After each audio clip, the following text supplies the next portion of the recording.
Assalamu Walaikum. In this video, how to open brush settings in Photoshop. Let's begin. First of all, click on the brush.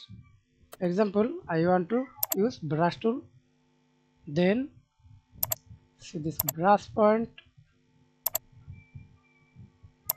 and use the colors. Okay. And open brush settings. Go to window tab and see this brush. Brush presets or brush. Again,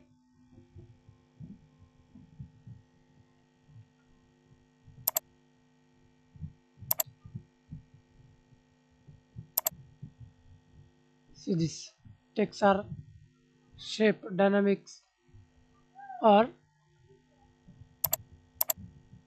shortcut, click this icon. Dual brush,